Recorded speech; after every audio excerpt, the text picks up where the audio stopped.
This week on A to Z Running, running is a wicked environment, at least as David Epstein defines the term in his 2019 work, Range, Why Generalists Triumph in a Specialized World. In today's episode, we'll take a look at why running is a wicked environment and what we might want to do about that.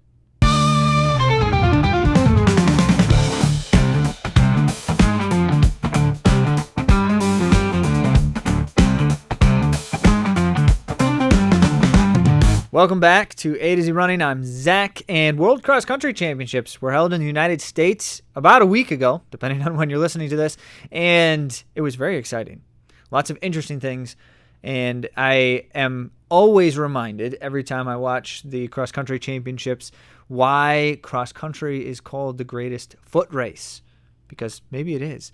But also it's just a lot of fun. A lot of fun. So we'll talk all about that. You'll get to find out why they had alligators that the runners had to jump over, why they deliberately put a giant mud pit in the middle of the race, all these kinds of things. And no, it's not some kind of crazy event like a Spartan race. It is just the regular old World Cross Country Championships. And if you don't know what those events are like, you're in for some fun as we talk about it. But before we get to that, it just so happens that the main topic focus for today also connects a bit to some of the things we like to do this time of year, at least in our household. This is the time of year when we don't love running outside because for us, it's cold and snowy. Lots and lots of snow and ice and things that come with snow and ice that are not fun for running.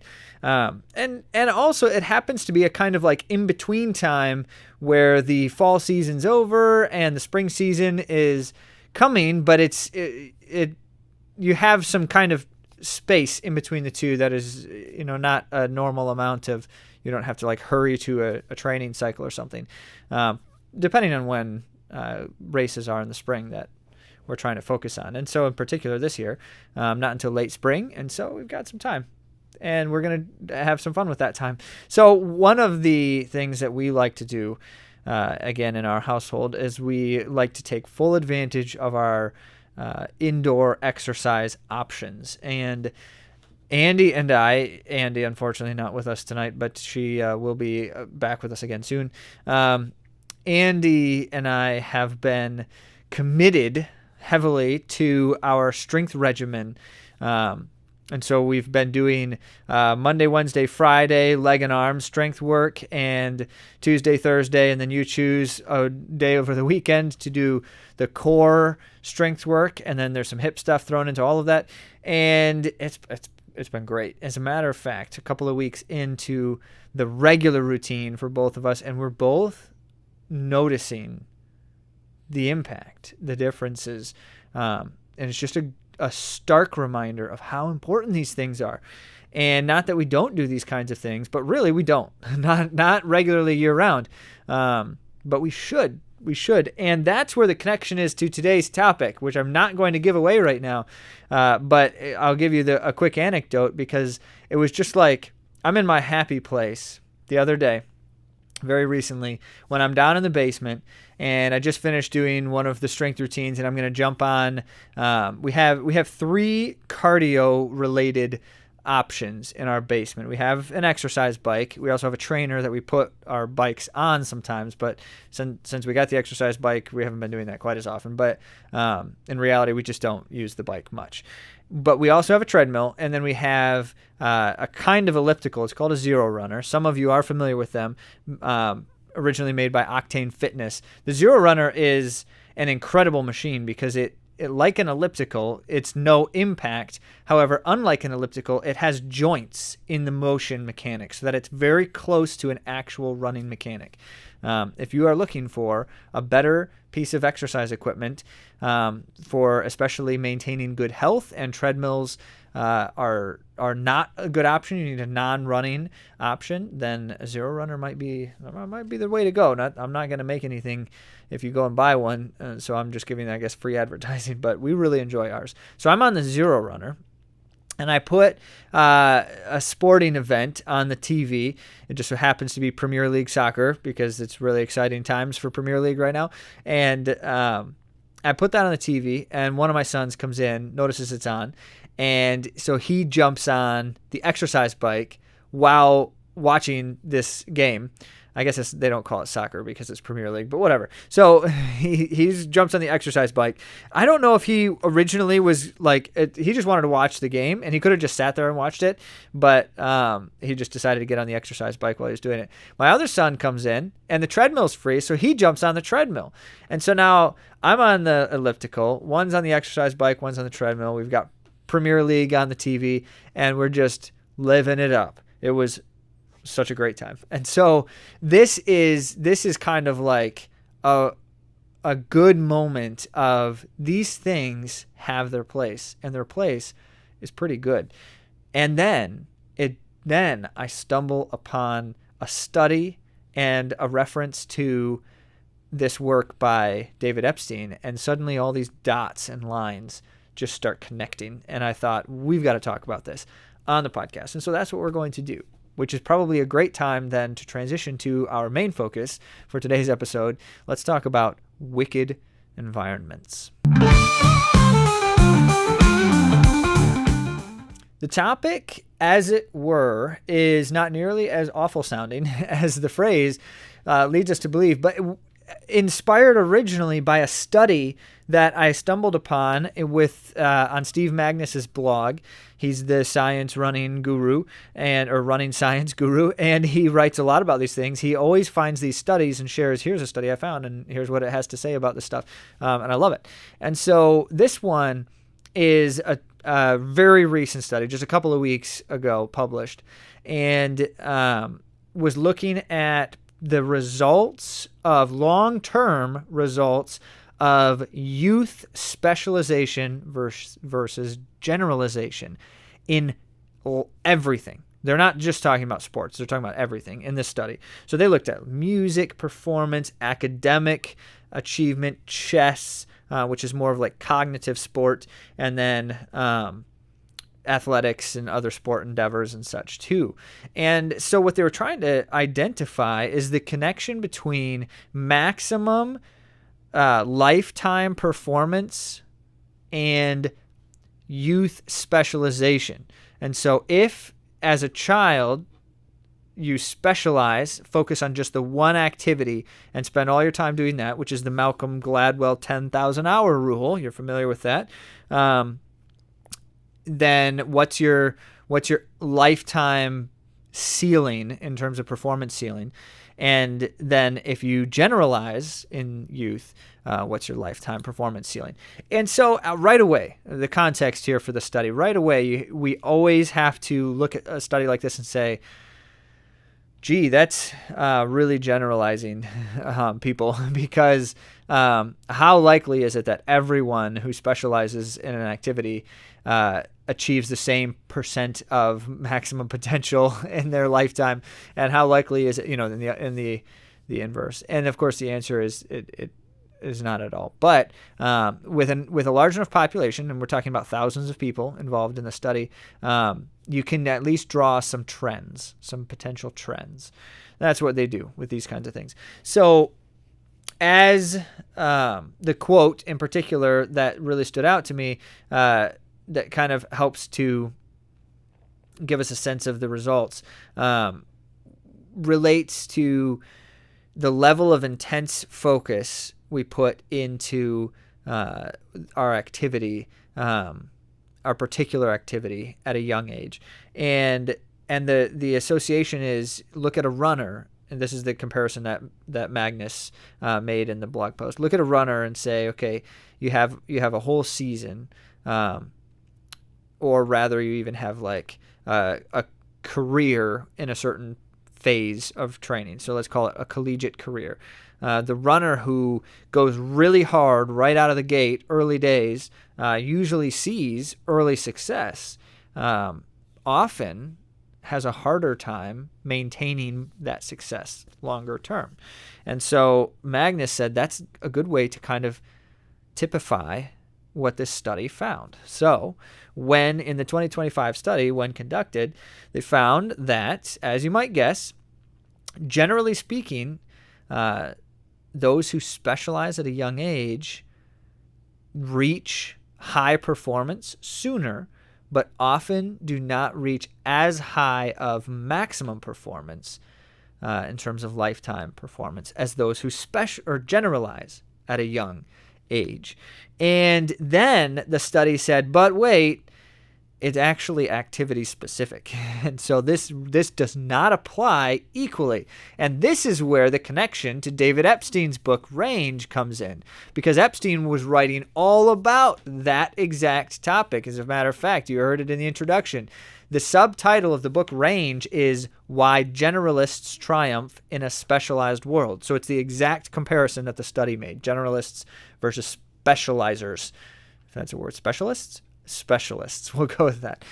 And so here's what it is. Epstein says that the world is not kind in terms of environments. And Epstein would describe a kind environment as fairly predictable, fairly consistent, and following a kind of consistent set of rules, as it were. And so here's what the study said about that. The study said, actually, early specialization is great for kind environments. I don't know if they use that exact phrase, but to use Epstein's phrase, kind environments. And the reason why is because when you specialize early, you are highly prepared for that predictable set of rules, and you can execute consistently because there is consistency. And then some of the examples that they gave were things like music. Music performance is a kind environment because it follows a predictable pattern. It is stable and consistent. And so you can learn to do something really well in the music industry, thinking like performance music, especially in the classical performance music industry. You can learn to do something very well, and then you can execute that same thing across multiple contexts. You can go play at one symphony, you can go play at another, you can and have great success without having to adapt much. Not to say that great musicians aren't adaptable, because they are. But the going thought here is that music is a kinder environment than some others, which we'll give some examples. Another example of that is chess. And this came up in part because when Magnus and Stull were writing about this and sharing about the study, a chess grandmaster, a famous chess grandmaster, actually replied on social media and said, well, hang on. I mean, all chess grandmasters basically are specializers. Like, they've been playing chess since a young age, and they have to, or they're just not. You know, it's like, how many of them were grandmasters as teenagers? And the answer is most. And so the point he's making is chess is another example of a kind environment in this Epstein sense, because then the predictability and consistency remains. And chess, this is a nice one to just create a kind of type that we can apply then to try to understand this idea of kind environments. Chess, you always have the same number of pieces. You can only move them in certain ways, and that's always going to remain true. And there's only so many things that can happen in a game of chess. Now, I know it's a vast quantity. I'm not trying to simplify the accomplishments of grandmasters in chess. I can't even fathom that kind of accomplishment. But what I can say is chess is still bound to those same limitations always. Anytime you play the game of chess. It doesn't mean there's some innovators in the game, but they're innovating within that predictable set of rules. And so I have some family members, a couple of nephews, who can solve Rubik's Cubes. Any of you out there who are like Rubik's Cubes aficionados, they can solve Rubik's Cubes. Both of them, my two nephews, have both solved Rubik's Cubes in approximately 25 seconds. I'm not exaggerating. I've actually watched them do it. I didn't see them do 25-second solves, but I've seen them do like 45-second solves and faster. And so, and it's, why is that possible? It's because every time you solve a Rubik's Cube, it's the same algorithmic process. You follow the same algorithms. You just have to figure out exactly where to apply them and in what order based on how the Rubik's Cube appears as you're trying to solve it. So that's a kind environment. Most of life, as you will guess, is not a kind environment, where then Epstein applies the other phrase. The foil to kind environments is wicked environments. And that's where we get the heading for our episode. and a fitting way to segue into it. A wicked environment, according to Epstein, then is, or rather are environments that don't follow predictable patterns or rules. They have delayed feedback, so you don't always know right away whether something is right or good or correct. They have dynamic rules. What worked yesterday may not work today or tomorrow. And there's a lot of ambiguity. The actual correct path is very rarely obvious. And there's a lot of information that you just don't have to make that determination.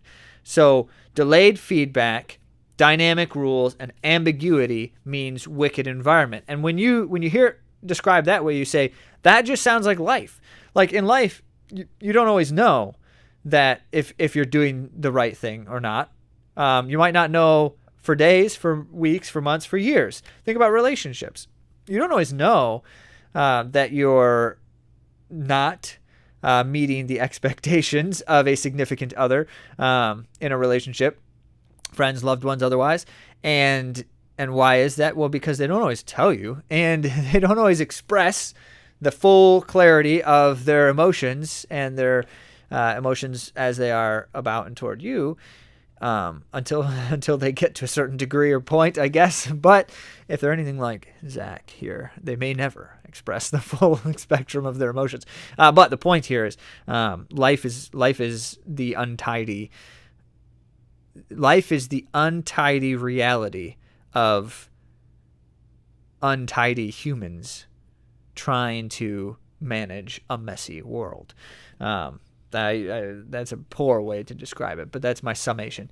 And so what we achieve then in this examination is a clear sense of why wicked environments can be challenging, and now apply the study. Why is it possible that someone who spends hours and hours and hours specializing in an activity ends up not actually being as successful in that activity as someone who just kind of enjoyed all of that time doing all sorts of things and trying everything and developing competencies in lots of different areas that may be entirely unrelated? And the answer is because in a wicked environment, innovation, creativity, and not spontaneity, but the capacity to implement multiple different possible solutions, those things are necessary to achieve in a wicked environment. It was Sir Ken Robinson, the late Sir Ken Robinson, who an education writer and thinker, who often said creativity was his key. He was, for many years, from his first TED Talk that grew his fame to the many publications that he wrote on the topic. Creativity was all his focus, and he would often define it in a number of ways, but one of the more common ones was he would say creativity is applied imagination. Imagination is the key. And because if imagination is the idea that you can think a thing that is not present, think about a thing or imagine a potential or possibility, infinite possibilities, as it were. And so, for instance, in chess, you don't have to imagine infinite possibilities. You only have to imagine a set list of possibilities. In relationships, you have to imagine infinite possibilities because the reality is no human is truly that predictable all the time. There are many people out there who would like to say that we are products of our environments, and as such, that one in a certain environment will amount to a certain thing. And the best proof against that is looking around the world and finding out that that's not true. We are always perpetually surprising ourselves and each other as humans. And so this is where we get then the connection now to that study, as mentioned. So a generalist then is, what a generalist is doing is developing many different experiences, many different skills, many different competencies that can then be applied when the set predictable thing doesn't work or doesn't happen the way one might have thought. And so take into account sport, athletics. And in general, sport tends to be tends to be a wicked environment more than a kind environment. And the reason why is because even though sport has what you might say is a finite set of rules and they're kind of predictable, what an individual does within that context has near infinite possibilities. And so that's why you get things like you get things like this soccer team, or I've been watching Premier League lately. So you have this Premier League team that should just be like trouncing on a team that they're playing, and then they lose. And well, how did that happen? Well, it's because things aren't ever that straightforward and cut and dry. It's going to happen. But we want to take this a step further, and we want to talk about running, because the question on our minds right now is, so what environment is running? Is it more a wicked environment or a kind environment? And you already know where I'm going with this because I said it in the introduction. I'm fairly confident that running is a wicked environment. As a matter of fact, it's one of the most wicked environments, according to Epstein's definition. And here's why. Because the thing you're experiencing when you run is affected by so many things all at once that it's very, very difficult to predict how that is going to play out based on the inputs any given day, all the time. And then there's many more factors beyond that. You can take into account like the other people around you, and if you're trying to compete against them in particular, all of those things. And so you'll find runners with great success. You'll find that a number of times one of the strategies is to try to reduce the number of unknown quantities in the runner's life, simplify the runner's life, live with a team in a kind of training environment, have a very, very consistent and set kind of schedule and experience, all of those kinds of things. Those are good things. It helps to stabilize a little bit more. But even then, and in that reality, a professional runner who does not have to control for as many unknown life realities still is experiencing running in a wicked environment. And here are the three. Okay, so dynamic rules. What worked yesterday is not working today. If running was not dynamic in this sense, then no runner would ever get injured, at least not the professionals, because they would know exactly what to do to avoid injury, and it would work every time, or at least it would work in that sense. But it doesn't actually work at all. Runners are injured a ton, and athletes in general, and so this speaks to the point. But athletes in general, runners are particularly injured a lot. So the what worked yesterday doesn't work always today in that sense, but also then on the performance sense, because training is never just this static linear experience. You don't just do the same thing over and over in each training season and achieve predictable results. You have to try and experiment. You have to try and make adjustments. You have to change what you're doing in some sense, in some ways, if you want to try to achieve better results. That's not to say there isn't something about consistency, because we've said this many times here at AtoZrunning that the real key to success in our sport is consistent, rather quality training consistently over time.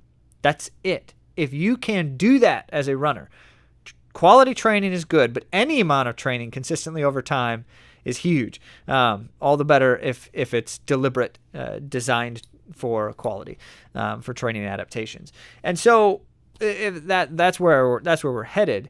But the reality is that it's not some kind of perfect algorithm either. You're not solving a Rubik's Cube where you just, as soon as you look at the situation, you apply the right algorithm and you get to the right outcome. You kind of have to try it a little bit. In one part, because our physiology is not that predictable. It's not that consistent. And this is where we get into some of the challenge. Why is running a wicked environment in terms of dynamic rules? Because physiology is not linear. You don't do this and then this happens in this amount as a result. That's not how training adaptations work, physiological adaptations. So that's a challenge. That's a big challenge.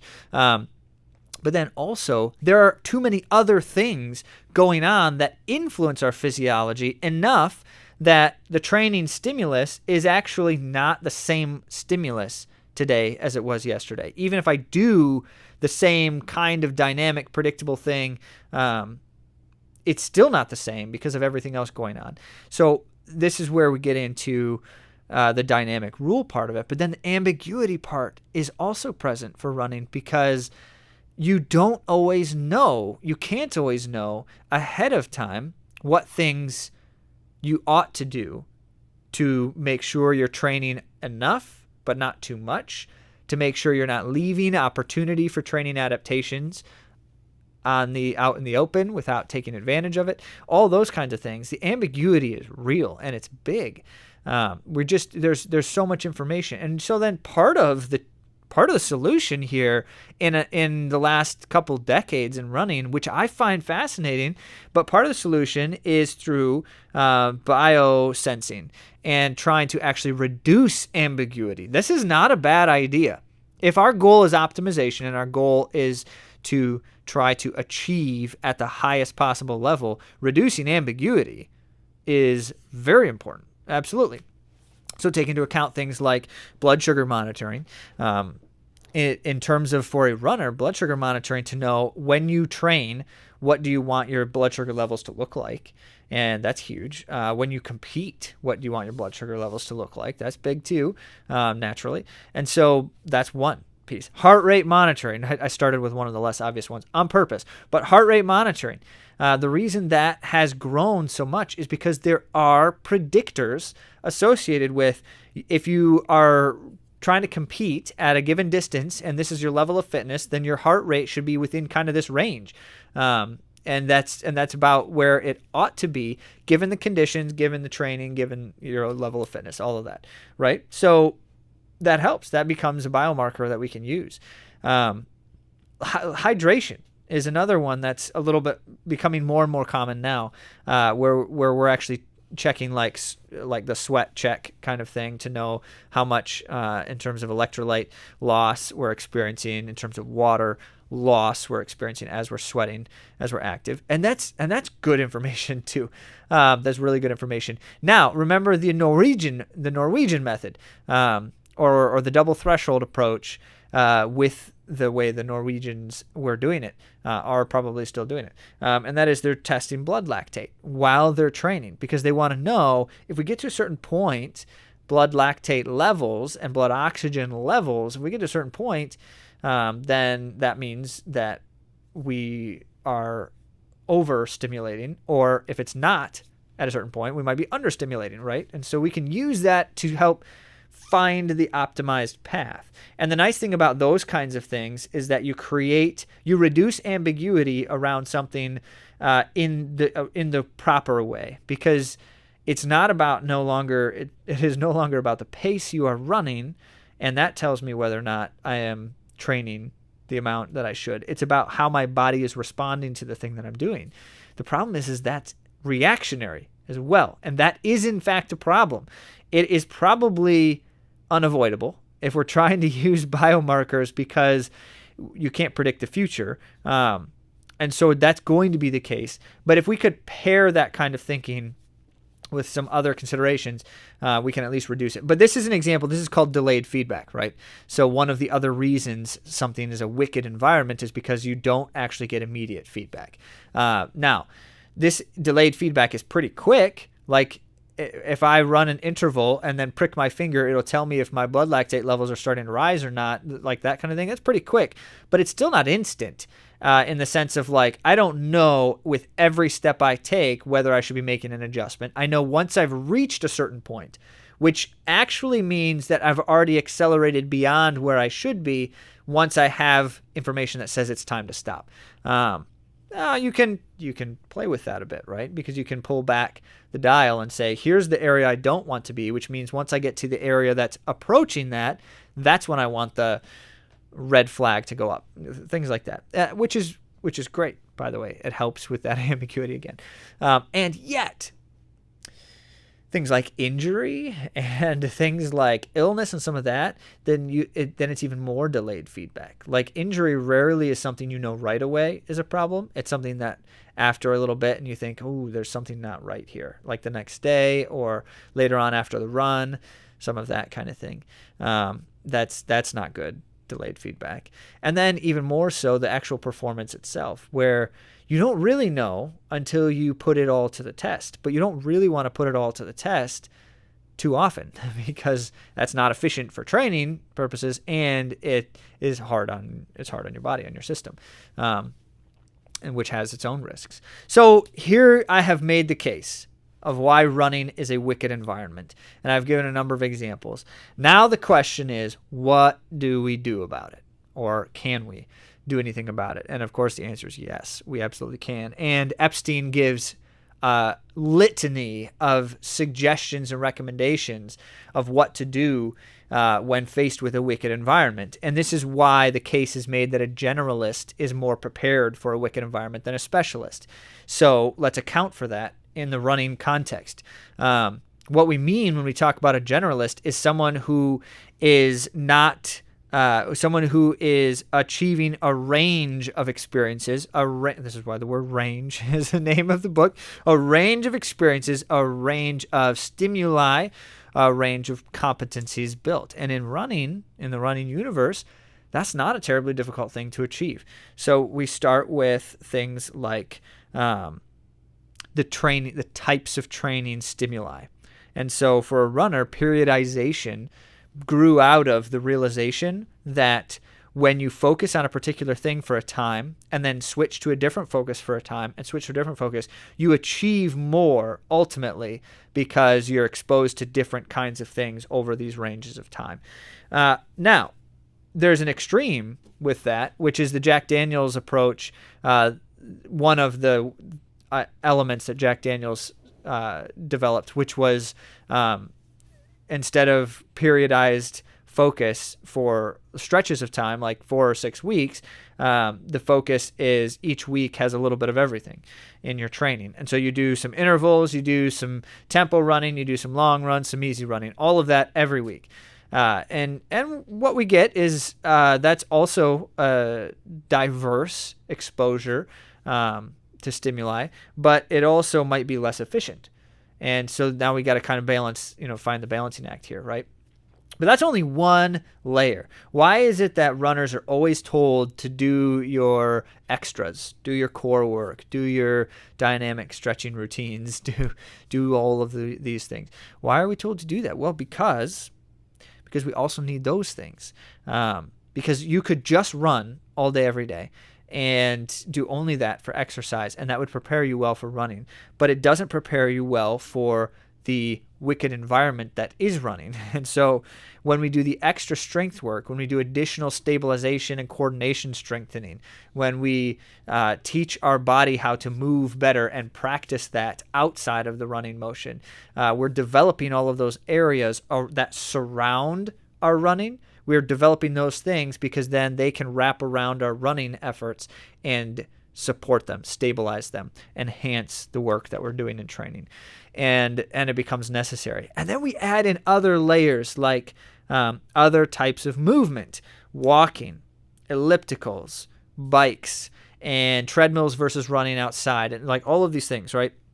Running on different terrain, hills versus flat, and you get into like all these layers. All of that makes a runner better. It could be said that, well, let me come back to all of that makes a runner better. In the same sense, if I am focusing on marathons, I don't only do marathons all the time. Some do. You shouldn't. You should do other things as well.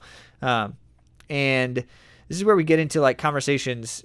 We've had a conversation with a runner not terribly long ago, one of our athletes, who said, I ran my marathon personal best when I, in the last 2 years before that, had done like some ultra marathons, some 5K training. I did a mile in there and focused on that for a little bit, did all that kind of stuff. And then at the end of that, ran my marathon personal best.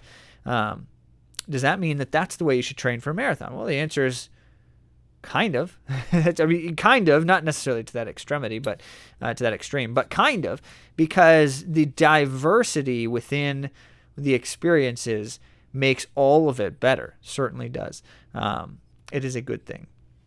It's probably not initially what Epstein is describing when Epstein is talking about the concept of generalizing, but that's how we apply it to running. That's how we generalize within our sport. Certainly, we leverage those concepts. All of it is good. Find time to run shorter races, run longer races. Find time to do something a little bit different in training for a while. Focus on something a little bit different. Do your strength work. Do your stretches. And change it up. Don't do the same routine all the time, year in and year out. Make some modifications to the routine. And you work with a coach, talk to your coach and say, we've been doing the same thing for the last 6 months. Can we try something a little different? Run on treadmills some. Run on indoor tracks. Run outdoor in the nasty, snowy, wintry weather. Maybe not when it's negative 10 degrees, though. Well, some of you, that's just a walk in the park. I won't have much more to say about that. But that's what it means to then be successful, to enable the potential of success in a wicked environment. We have to be prepared for innovation, for making changes and adjustments. Following the training plan to a T, every single run, every single day is exactly what's on the schedule, is highly uncommon because something will change. Something will go wrong. Something will not go according to plan, or something should change and yet doesn't. Either way, we need to be prepared to make the adjustment when it's time. We need to be prepared to do things a little bit differently, to stimulate and adapt a little bit differently, and all of the above. So that is when we started thinking about Epstein's book Range and this idea of wicked environments. That's what it looks like in the running world to try to apply some of these good principles within our sport, at least. And there's more that could be said about it, no doubt. For now, hopefully that proves to be a helpful reflection on why it's good to do these things, and a helpful reflection on what things you could adjust. So here's the connection to the dots. Earlier I mentioned this is the time of the year when we tend to do things a little bit differently. And while that might be incidental, because it's just the nature of what happens this time of year, it's also very much on purpose, because we know that it's really good to have a slightly different focus for a time. And that's exactly what we're doing. So you should join us in that. Spend some time indoors if you have to. Make it good with some of these kinds of adjustments. And as you know, AtoZrunning, we've got a lot of materials and resources to help make that better for you that are completely free. We share strength routines. You can find all of those on our YouTube channel. We've got a playlist all about this kind of stuff. Mobility routines are included in there. And then naturally, as you might guess, as we coach runners, our coaching services include conversations like, what's something that I should change up in my routine right now? Or what's something that I need to refocus on or focus differently on? And we redesign weight room routines so that we can spend some time in the gym. And of course, we reconsider training approaches and some of that kind of stuff too. So all of that, food for thought. But for now, we need to get on to talking about the world of running. As you know, we would normally do our running trivia game before the world of running, but we cannot do that when there's only one host on the show this day. So I am sorry, because that is by far the most fun time we have on the show, is when we get to try to beat the AI running trivia questions. If you recall, don't tell Andy I said this. If you recall, Zach's the most recent winner in the running trivia game, which was a lot of fun. So I think there's got to be like a prize for that coming sometime soon. But since it's not here yet, as far as I'm aware, that could be why there's no Andy today. Maybe she just doesn't want to face the noise or something. Don't tell her I said that. I will deny it. Okay, let's talk about World Cross Country Championships 2026.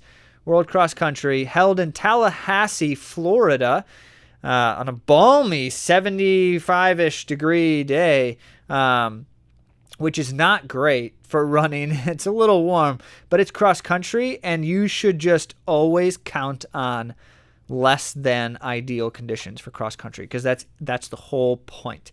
There's some races that have been running like 5 degrees, some that have been running 80 degrees, and everything in between. Rain, snow, and what's the post office thing? Come, rain, snow. Anyway, they will run no matter what, almost. This year was exciting. No different than any other year. As far as what to expect, you kind of got the tour of what is World Cross Country in the modern era, and this is exactly it. They do have the mixed relay now. This is a relatively new addition to World Cross Country. It's been around for a number of installments here, but not terribly long. And so what they do is it's a 4x2K relay race, and it's 2 men, 2 women on each team. And so that is itself filled with unique considerations. But because now the format for cross country has essentially become always using a 2K loop. So you can do all of the different events on the same course without having to mess with, like, some events do a weird turn that others don't do. So they just do these 2K laps. And for the relay then, it's 1 lap for each runner and your relay team, and it's a 2K lap.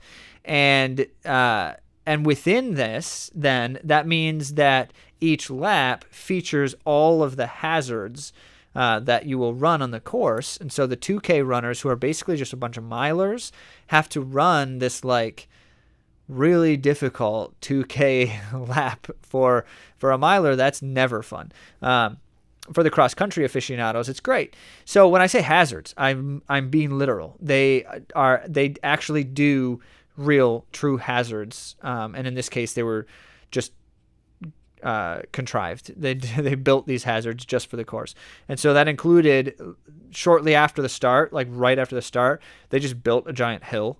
All it is like a huge wooden hill that they put felt carpeting over, and so it's very steep, up and down, which is just unkind and incredibly unkind. But that's normal. That's cross-country events do stuff like that all the time, everywhere except the United States.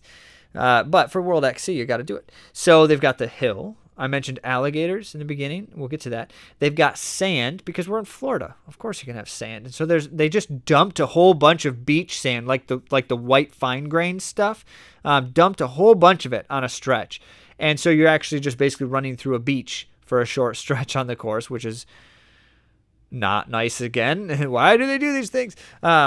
They've got a water pit, which is basically like a small pond that they just made on the course. And then they had a bunch of officials standing on the edges to make sure people didn't try to go around the water pit. Like, you have to run through the water. And so they're like standing there with their arms out, like, you can't go behind this area. It was funny. The runners still tried, by the way. They got very close. And then you've also got these logs that they put these fake alligators on top of these logs, like just laid them on top and screwed them in. And so it looks like these small alligators laying on logs that you have to jump over. And there's just a bunch of them. And they got progressively taller in like these 4 logs in a row. And there's enough space in between to like jump, run a couple steps, jump, run a couple steps. And you could tell right away who the people are who don't know how to jump stuff. As far as runners, because some people looked terrible going over those logs. And then you could also tell who the steeplers are, because they didn't even look like they were jumping. They just kind of floated over, just float right over. So they did that. And then the last hazard was just a pit of mud. They just made a giant pit of mud that you had to run through for like 50 meters, which is nasty. It's very nasty. But the funniest part about that is, as the day went on, because it was so warm and sunny, and because so many races were being run, it dried the mud out, and it got less and less of a hazard, and more just of soft ground, which was kind of funny to me. You're watching and you're like, that doesn't look as bad anymore as it did in the start of things. But guess who had to start the event? The mixed relay. So the milers all had to run through the worst of the mud by far. And here's how it went. So you've got the 4x2K deal. Whole bunch of milers. The men started and it went men, women as far as the 4 legs. It's all the same. The teams, I don't think, got to choose anything different as far as the order. I think mixed relays always do that now. I know that like the World Championships 4x4 mixed relay, you can't choose your own order within your team. It has to be the same order as all of the teams. And that it makes sense. So you don't have men and women running against each other, which creates a weird disparity. It's not quite the same competitive experience, in particular for the women. And so, yes, you should definitely run them all in the same legs just to try to keep that kind of a balance in the experience. Also, then that uniformity does help. It's more clear what's actually happening in terms of the race, because obviously there's some teams ahead of other teams, and with the handoffs and everything, it gets a little bit confusing. So it's quite a bit more clear. First oddity of the whole deal was they had this giant kind of exchange zone. And so the runners could be anywhere in that exchange zone. And then they were handing off these sweatbands instead of batons. And it was like, here's a sweatband, grab it, and then like put it on your wrist or something. I feel badly for the anchor leg runners who had to like run with everyone else's sweat on their wrist, but that's, I guess, normal. And so they had that exchange zone. And what some of the teams very cleverly realized is that the male runners on their team are faster than the female runners on the other teams, and so their male runners should run longer than their female runners because they'd gain some amount of an advantage. And if the exchange zone is 20 meters long, then have the female runners start at the end of the exchange zone, so the male runners run all the way through it and exchange, and have the male runners start at the beginning of the exchange zone, so that the trade-off happens like that. So that was very clever. France is, I believe, the team that did that the most, if the only team, in fact. And it certainly didn't hurt. When it came down to it, their silver medal was never going to be a gold. I'll tell you why in just a moment. So Australia won the mixed relay and ran an all-star team of Ali Hoare for their lead-off, and then Lyndon Hall for their second leg. She's a phenomenal miler as well. And then it was Jack Ansey, and it was supposed to be Cam Myers, apparently, this teen sensation, world-class miler. But I think he was like dealing with an injury or worried about an injury, so he didn't run. They had an alternate. Jack Ansey ran, also a very impressive miler in his own right. And then their anchor leg, Jessica Hull. And barring people like Gudaf Sige and Faith Kipyegon or Beatrice Chibet, and probably not even her, no one's beating Jessica Hull in this kind of an event. So she ran away with it. The exchange, when on Lyndon Hall's leg, she gained quite a bit of time, like 6 seconds on the field. And then when Jessica Hull got the baton, it was basically only France left in the race, and Hull just crushed it. So France took silver. Kenya didn't even medal, and I say that surprisingly because Kenya very rarely is not gold in this event, and yet the medal stand was quite a bit more competitive than it has been in the past. So Australia with the gold, France with the silver, and for whatever reason I'm blanking for a second, but I think it was Ethiopia for bronze. So a powerful start to the event. And then you go to the youth races, the U20 under 20 races, and you have some crazy stuff. The Kenyan men swept 1 through 4. They score 4 positions in the team events. Kenyan men swept 1 through 4 in the under 20 race. They had a perfect score. Nobody else could contend, which was just outstanding to watch. Very impressive. The USA men pulled off a bronze, which is, by the way, not their first under 20 podium in recent years. It's like United States is best when they're young, and then they don't get any better, I guess. But the United States men have medaled in the under 20 event in the recent past as well. And so here, add another one to it. And then the Ugandan women stole the gold in a tiebreaker. It was close. And so what happens is if your first through fourth runners scores tie with another team, then you go to the fifth place runner, and whose fifth place runner is farthest up in the race, and then that team wins. And Uganda won the under 20 race in a tie. On the women's senior race, then senior meaning the main event, Agnes Ngetic of Kenya just crushed it. She just crushed it. And so Beatrice Chebet, mind you, won the last two installments of World Cross Country Championships, but she wasn't running this year because she's pregnant and going to have a baby, and that is awesome. Congratulations to her and her family.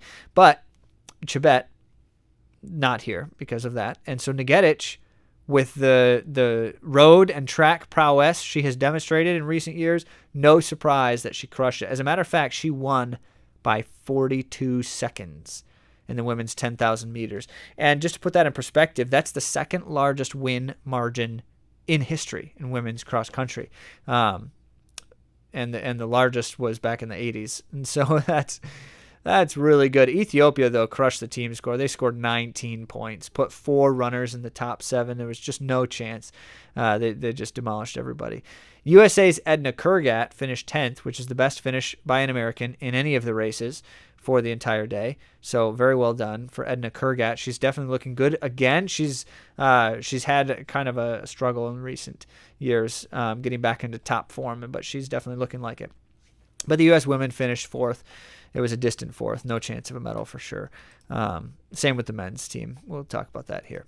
So on the men's race side, Jacob Kiplimo made history by winning his 3rd straight World Cross Country title. He is one of 4 now only in the history of time who have won 3 straight cross country World Championships. And remember, they don't run cross country World Championship every year. It's more like every other year at most. And because of that, it's even harder to win multiple installments in a row because there's such large gaps. But Jacob Kiplimo has been good at cross country since the day he was born, because he also has a gold in the under 20 event from 2017 and a silver in his first senior event in World Cross Country. So as a matter of fact, if not for his countryman Joshua Cheptegei, he would have a 4th gold in a row, which would make him the only person in history to win 4 straight. So that silver messed him up pretty good, I guess. But he's got another chance. We'll see. Although the next World Cross Country Championship's not going to be for another 3 years, I think they said, for whatever reason. So it's going to be a while. Ethiopian men won the senior race, completing their sweep. Ethiopian women and Ethiopian men both winning the senior events, and the U.S. men also finished a distant 4th behind the 3 African powerhouses, Ethiopia, Kenya, and Uganda.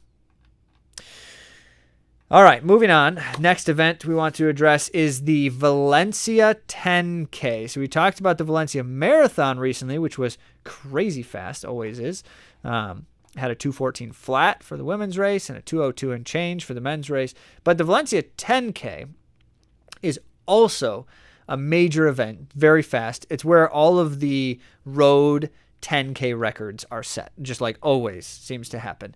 Recall Agnes Ngetic, in fact, set a road 10K record at the Valencia 10K once, where she ran both the 5K and 10K world records in the same race, her 5K split and her 10K time. The 5K has since been broken. Beatrice Chebet broke it herself. But that's a good example of what happens at this event historically. Well, on the men's side, Andreas Almgren of Sweden? I always forget if it's Sweden or Switzerland. Sweden. Andreas Almgren won in a European record 10K, 26:45. Man, that's fast. And then behind him, just a whole bunch of national records. Just tells you how fast that event is. It was Mohamed Abdullahi of Germany who ran 27:22 for a German record. This is a road record, remember. Magnus Tuve Meyer, who ran a Norway record, Norwegian record 27:22 as well. Saeed Michal of Spain ran 27:25 for a Spanish record. Jose Carlos Pinto of Portugal ran 27:37. Joe Wigfield, Great Britain, ran a new British record, 27:38. Ephraim Gidey of Ireland ran 27:38. And Baldvin Magnusson of Iceland ran 27:40 for a new Icelandic record. So there you have it. How many? How many was that? I don't even know. I didn't count them. I think it was 7. And then including Almgren, you've got 8 records set in that one race. How good. But then there was the women's race, which was also outstanding. It was the young Brenda Jepchirchir of Kenya who took the victory in a world all-time number 4 road performance when she ran 29:25. Outstanding. 29:25. Second through fourth all finished under 30 minutes. It was Lakina Ameba who tied world number 6, running 29:30 for second place, only 5 seconds behind. Just incredible, incredible stuff. Eilish McColgan, by the way, of Great Britain, ran a European 10K record, just like Almgren did for the women. She bested the previous record by like a second. She ran 30:08. What's most outstanding about that is she ran perfectly even splits for 5Ks. 15:04, 15:04. She ran 30:08, got the European record by like a second, which was really impressive stuff. By the way, she had the European record previously. It was broken. She got it back, something like that. Really incredible stuff. A quick reflection on the race winner, Brenda Jepchirchir. That name will not be terribly familiar to most or any of you. She ran in the NCAA just recently for Auburn. She ran 1 year as a freshman. She was good, not spectacular. I think her best performance was like 14th in the NCAA 10,000 meter final, which is good. She made the 10,000 meter NCAA championship, but finished 14th, so not spectacular. I say that because then after that season, instead of continuing with her NCAA time, she moved back to Kenya and joined one of the professional training groups there. And then very suddenly, not long after that, ran world number 4 all time in the 10K. And that raises suspicions, in part because it's these kinds of scenarios where so many of the suspensions are coming out of. So I'm not trying to make accusations here. I'm trying to observe a very strange situation, and it just raises a lot of eyebrows when things like this happen.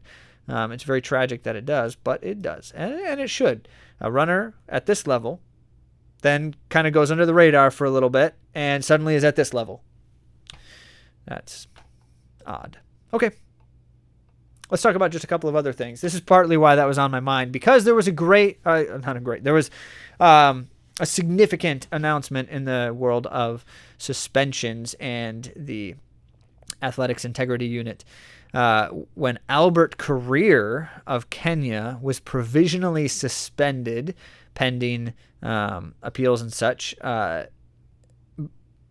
for a variation, a next-gen version of EPO, essentially. So performance-enhancing drugs. And this is significant because that name, it should sound familiar to you if you follow the New York Marathon much. Albert Career won the 2021 New York Marathon, but then has finished on the podium like 4 or 5 other times in addition to that victory.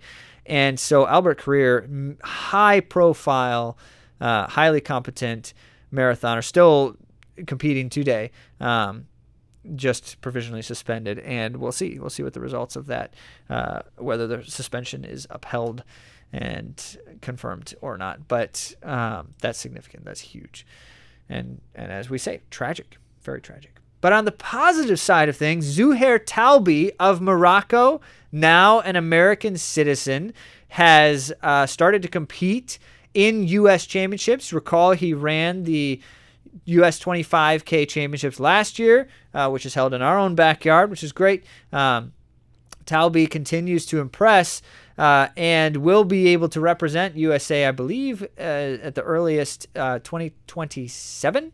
August of 2027, and so in time for the next Olympics, which is always exciting stuff. And part of the reason why it's exciting is because Talby is a highly proficient marathoner. He just ran at the Houston Marathon, the U.S. all-time number 3 marathon performance. And yes, it is credited to him as such, because even though he can't represent USA in international competition yet, he is still a legal U.S. citizen now and eligible for U.S. records, like this number 3 marathon performance at Houston when he ran 2:05:45 behind only Connor Mance and Khalid Kanuchi, who held the U.S. record for so long.